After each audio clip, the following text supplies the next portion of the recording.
हाँ कान्हा, गैया मुझे पुकार रही है। कान्हा की बात कभी असत्य हो ही नहीं सकती। कान्हा ने कहा कि पुकार रही है, तो गैया को तुम्हारा नाम पुकारना ही होगा।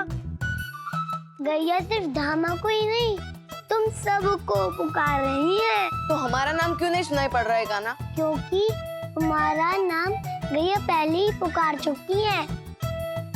जाओ जाओ, शीघ्रता करो। जब तक तुम लोग नहीं जाओगे तो गैया शांत नहीं होंगी।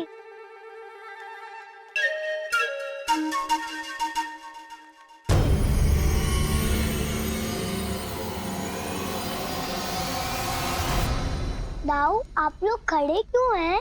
यदि गैया शांत नहीं होंगी तो सारे गोकुलवासी अशांत हो जाएंगे। कान्हा, तुम केवल हमें ही क्यों भेज रहे हो? तुम भी क्यों नहीं चलते हमारे साथ? ठीक है दाऊ, मैं ही चला जाता हूँ।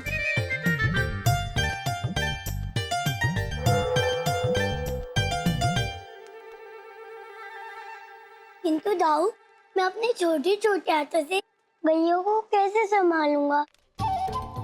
मुझे क्या मैया पूछेगी तो मैं बता दूंगा कि मुझे दाऊ ने भेजा है। ठहरो कान्हा। नारायण नारायण प्रभु, जिसके दर्शन के लिए युगों युगों से ऋषि मुनि कठिन तपस्या और साधना करते, आज उस परम अवतार से उनके सखाई रूठ गए। नंदलाल ने तो विषैली खीर खाकर उनके जीवन की रक्षा की, किंतु श्री कृष्ण के इस परोपकार को ना तो संसार देख पा रहा है और ना ही उनके सखा समझ पा रहे। ये कैसी विडंबना है प्रभु? देव ऋषि, ये कोई विडंबना नहीं, अपितु संसार का सत्य है।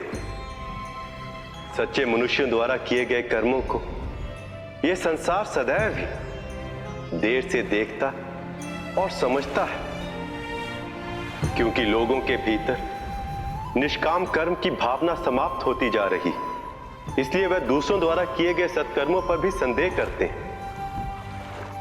इसी कारण मनुष्यों के बीच प्रेम और सद्भावना के धागे टूटते जा रहे हैं। संसार और आपसी संबंधों से संदेह रूपी इसी विष को दूर करने के लिए कान्हा का अवतार हुआ। किंतु प्रभु, कालकूट का विष जो कान्हा ने ग्रहण किया है, उसका उन पर कोई प्रभाव क्यों नहीं हुआ? देवी, इस संसार में ना तो कोई विष है और ना ही कोई अमृत, अपितु